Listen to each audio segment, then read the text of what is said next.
Hello नमस्कार दोस्तों मैं आज आप लोगों को बताऊंगा भगवान बिरसा मुंडा की वीरता और संघर्ष की कहानी। दोस्तों, भगवान बिरसा मुंडा एक महान भारतीय आदिवासी स्वतंत्रता सेनानी, धार्मिक नेता और लोक नायक थे, जिन्हें आज भी इनके बलिदान और संघर्ष के लिए पूजा जाता है। भगवान बिरसा मुंडा का जन्म 15 नवंबर 1875 को झारखंड के उलिहाती गांव में जनजातीय परिवार में हुआ था। इसके बाद उन्होंने हिंदू और ईसाई धर्म दोनों की शिक्षा ली थी, लेकिन बाद में मिशनरियों के प्रति उनके विचार बदल गए और वे आदिवासी समुदाय के संघर्ष में शामिल हो गए। लेकिन उन्होंने उलगुलान नामक आंदोलन का नेतृत्व किया, जिसका अर्थ है महान उथल पुथल। उन्होंने विरासत हित नामक एक धर्म किया जो प्रकृति और एक ईश्वर में विश्वास पर केंद्रित था, और वे अपने अनुयायियों के लिए शराब छोड़ने और गांव को साफ रखने जैसे काम करने का आह्वान किया। उन्होंने कई बार गिरफ्तार किया गया, पहली बार 1895 में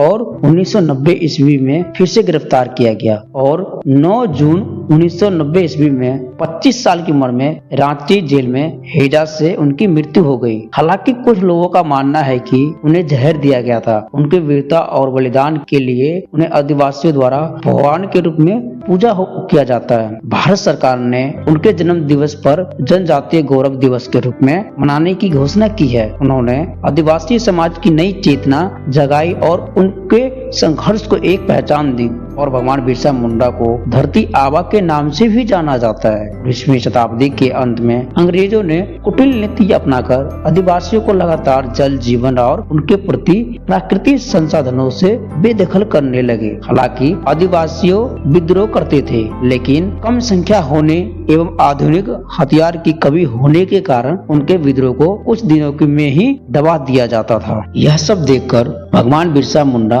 विचलित हो गए और 1895 ईस्वी में अंग्रेजों की लागू की गई जमींदारी प्रथा और राजस्व व्यवस्था के खिलाफ लड़ाई के साथ साथ जंगल जमीन की लड़ाई छेड़ दी। यह एकमात्र विद्रोह नहीं था, आदिवासी अस्मिता की स्वायत्तता और संस्कृति को बचाने के लिए संग्राम था। पिछले सभी विद्रोह से सीखते हुए भगवान बिरसा मुंडा ने पहले सभी आदिवासियों को संगठित किया और उसके बाद अंग्रेजों के खिलाफ महाविद्रोह उलगुलान विद्रोह छेड़ दिया।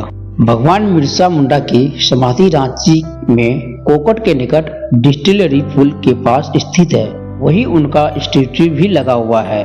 उनकी स्मृति में रांची में बिरसा मुंडा की केंद्रीय कारागार 10 नवंबर 2021 को भारत सरकार ने 15 नवंबर यानी भगवान बिरसा मुंडा की जयंती को जनजातीय गौरव दिवस के रूप में मनाने की घोषणा की। भगवान बिरसा मुंडा की वीरता और संघर्ष से काफी प्रभावित होकर धरती पर आबा पर फिल्म बनाने की पूरी तैयारी कर ली गई। साल 2024 में मार्च के महीने में भगवान बिरसा मुंडा के गांव उलिहातू से फिल्म की शूटिंग करने की बात की गई। तो दोस्तों, यह सब जानकारी आप लोगों को कैसा लगा? अगर अच्छा लगा तो इस वीडियो को लाइक करें और चैनल को सब्सक्राइब करें। जय हिंद, जय भारत, धन्यवाद।